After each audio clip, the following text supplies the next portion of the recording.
এবার নিয়ে চলে এসেছি এখানে। এই যে কেওড়া জলের গোটা দেওয়া হয়ে গেছে। এই যে এর উপর আবার ভাত দেওয়া হয়েছে, আবার সেভ করবে ওইটা। এটা করছে তো কি সুন্দর একটা স্মেল বেরিয়েছে, আর কি হাওয়া দিচ্ছে। সবাই সোয়েটার পরে আছে, এত ঠান্ডা লাগছে কিছু বলার নেই। আজকেই ঠান্ডাটা ওদের পড়তে হলো। তো এই যে বললাম যে আগের মতো সেম, এই যে আলু আর হচ্ছে গিয়ে মাংস দেওয়া হয়ে গেছে।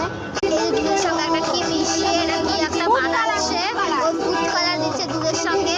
এখানে আমরা গুঁড়ো দুধ ইউজ করেছি, তোমরা যে কোনো দুধ পারলে ইউজ করতে পারো, তো উষ্ণ দুধটা বেশি ভালো হবে।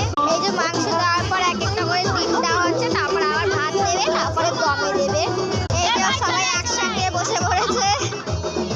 ওই যে আবার ওর উপরে ভাত দিয়ে দিচ্ছে, তারপরে